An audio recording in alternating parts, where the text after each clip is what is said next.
Mesmo com o mercado pet em alta, ainda é fácil notar a falta de políticas públicas voltadas à causa animal. Castração para cães e gatos, por exemplo, é algo que só acontece por força das entidades particulares. Quando o assunto é animais de grande porte, a realidade é ainda mais precária e o risco à vida humana está cada vez maior. O desafio passa por entender que a saúde pública está em jogo e que tutores e políticos precisam levar o assunto mais a sério.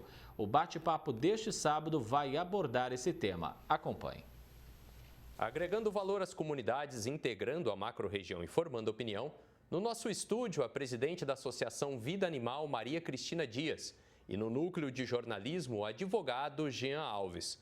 Cris, você que acompanha de perto, aliás, intimamente, a política pública animal em Ribeirão Preto, essa semana nós estivemos lá na Associação Vida Animal, vimos um mutirão de castração e o que dá para perceber é que não é uma situação que se resolva num dia só, é um trabalho de gestão que dura o ano inteiro, não é mesmo? É um trabalho de gestão. Essa palavra, às vezes, ela é um pouco assim nebulosa para a administração pública, mas é gestão. Primeiro, obrigado, Felipe, pelo convite. Eu acho que é sempre bom o seu programa, porque ele traz justamente a reflexão dos temas que deveriam ser refletidos pela sociedade. Então, nós estamos levando essa nossa mensagem para a sociedade. O que nós fazemos na AVA, modestamente, dentro dos nossos limites, da nossa estrutura, porque nós não temos recursos públicos, nós não recebemos dinheiro público. Tudo que nós fazemos é baseado em arrecadação de trabalho voluntário para arrecadar através de eventos. A Clube é uma das incentivadoras dos eventos das entidades.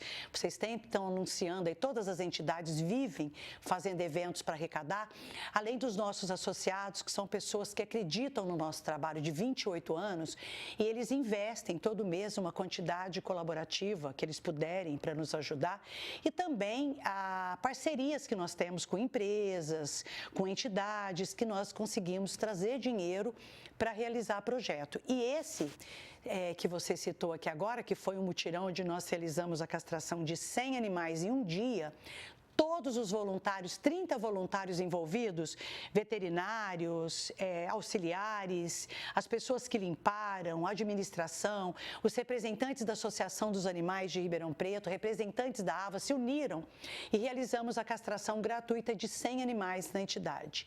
Isso daí é simplesmente assim, vamos combinar? Não, existe um protocolo. Como que é esse protocolo?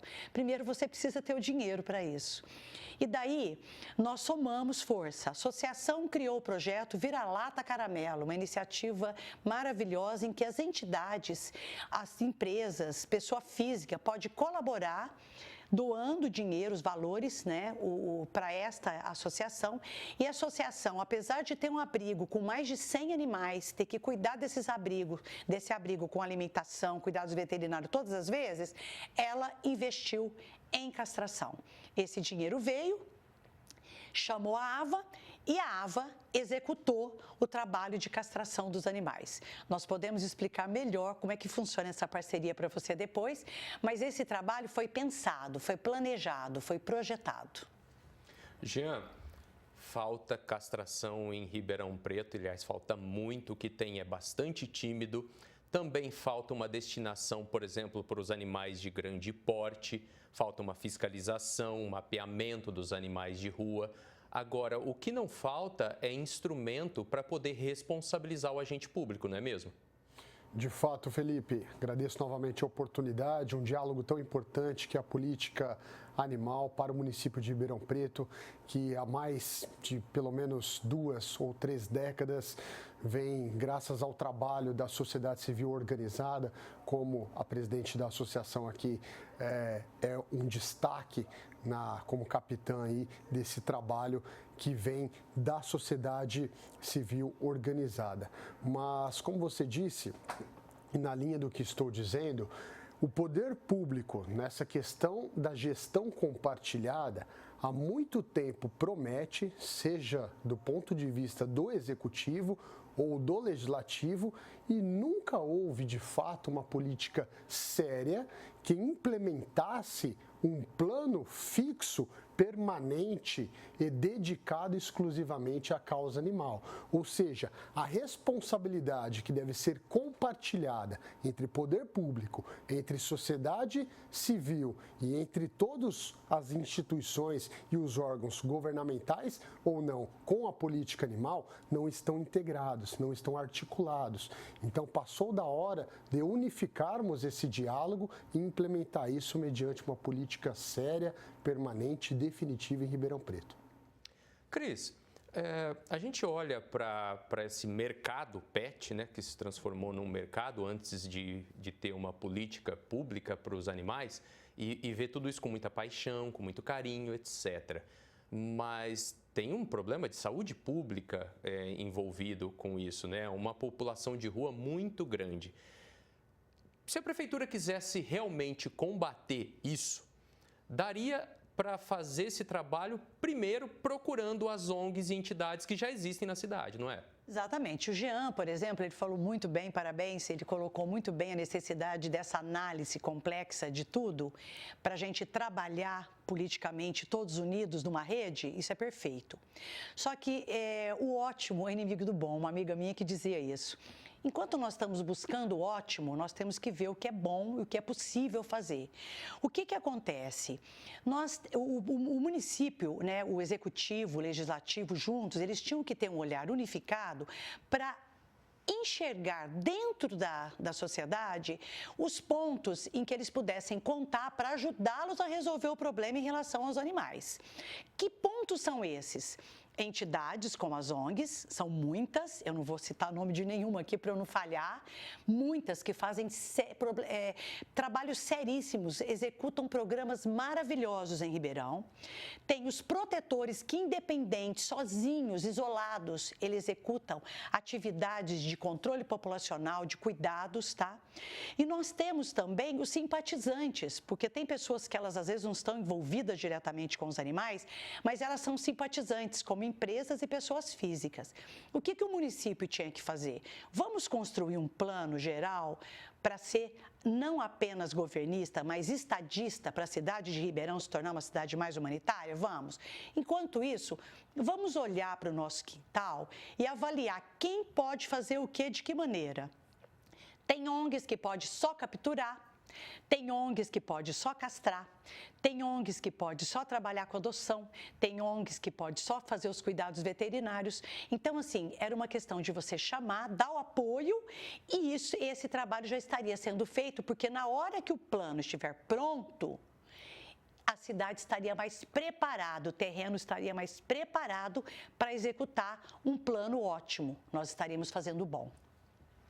Jean, ali vamos trazer a conversa então agora para o nível particular, né? Para dentro de casa.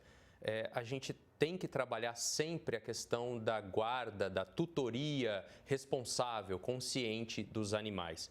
E também para isso tem lei, não é mesmo? Certamente, Felipe. Nós não temos, infelizmente, uma legislação municipal específica, mas nós temos uma regulamentação federal e também do ponto de vista especificamente criminal, há um dever jurídico de cuidado. Ou seja, qualquer pessoa que se proponha a tutelar, a cuidar de um animal, seja qualquer que a espécie de descuido, deixando de promover aí a alimentação adequada desse animal, a insalubridade do ambiente que ele está submetido, o acorrentamento deste animal, ou seja, deixando de minimamente promover aí o bem-estar, a dignidade desse animal, está sujeito hoje a uma pena de reclusão de 2 a 5 anos, graças a uma modificação legislativa. Ou seja, há um dever pessoal e jurídico de cuidado e de proteção com os animais que estejam aí sob tutoria de qualquer pessoa. Cris, eu gostei muito que você tocou no assunto do simpatizante. A gente falou muito aqui com você, abordou muito o lado do poder público. E para o simpatizante, para o cidadão, o que a gente deveria falar sobre esse tema? O simpatizante, ele pode ter animal e pode não ter animal. Ele pode ter um animal doméstico, né, e fazer tudo por esse animal, e ele pode não ter animal nenhum. A pessoa que é simpatizante, ela tem que pensar que ela não tem que dar conta do problema. Ela tem que nos apoiar para nós darmos conta do problema. E como que ela sabe como apoiar, já que ela não está envolvida? É igual pesquisa para quem você vai votar. Você tem que dar uma pesquisada, porque não é porque gosta de animal que é bom caráter. Não é porque gosta de animal que está isento de erros, não. Você tem que buscar no trabalho das instituições, dos protetores, o que esses protetores fazem, o que essas instituições fazem e nos apoiar. E quando eu falo nos apoiar, as pessoas já remetem a dinheiro. Nem sempre é dinheiro. Às vezes você pode resolver ajudar um vizinho seu ou alguém que você conhece que te pediu ajuda, fazendo um trabalho de orientação, de, por exemplo, pagar diretamente para esse animal uma vacina, pagar diretamente para esse animal uma castração. E às vezes você pode pagar numa clínica particular também. Se você tem condições, você pode ir numa clínica particular. Tem muitas clínicas em Ribeirão que elas estão fazendo valores razoáveis porque elas sabem da necessidade. Então você pode ajudar de alguma maneira, comprar um saco de ração. Existem N formas e principalmente nos ajudar, simpatizante, a cobrar o poder público, o vereador que você votou, o prefeito que você votou, para mudar essa realidade, para a gente parar de enxugar gelo. Eu não sei se eu tenho tempo, mas eu vou falar rapidamente sobre tutores.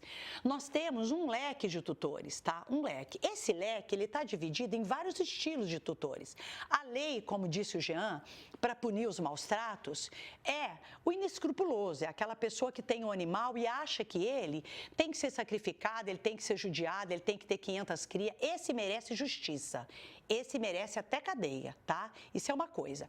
Mas nós temos também, do outro lado, a ponta, aquele tutor que não tem a mínima noção do que ele está fazendo. Ele não tem condições, ele é ignorante, tá? O ignorante não é o estúpido, é o ignorante, não tem informação. O ignorante precisa ser informado, precisa de ajuda. E esse nem sempre tem que ser punido com cadeia, não é assim. Ele tem que ser orientado, ajudado. Se ele, depois de ajuda, ele continuar cometendo os erros, aí ele vai ter que ser punido, mas ele precisa de ajuda.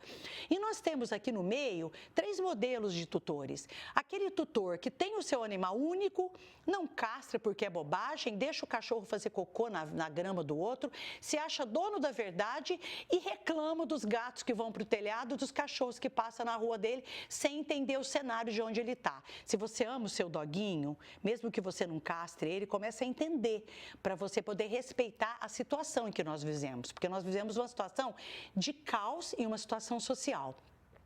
Tem aquele tutor que tem o entendimento de tudo, que é o nosso aliado. Esse tutor que é o nosso aliado é o que mais ajuda a causa animal. Ele tem o seu animal e é associado de uma ONG e tal. E tem o tutor que, às vezes, ele precisa como se diz, de ser chamado, ser conquistado. Ele tem que ser dado à mão. E aí entra o trabalho social da prefeitura, que junto com as entidades tem que tentar reconhecer os tipos de tutores. Deve ter mais, eu citei alguns. Os tipos de tutores que nós temos, porque eles são fundamentais para a gente entender a realidade dos animais na cidade e realizar um censo, por exemplo, que é elementar e até hoje não foi feito em Ribeirão. Participaram do Jornal da Clube deste sábado, no nosso estúdio, a presidente da Associação Vida Animal, Maria Cristina Dias. E no núcleo de jornalismo, o advogado Jean Alves. Aos dois, o nosso muito obrigado.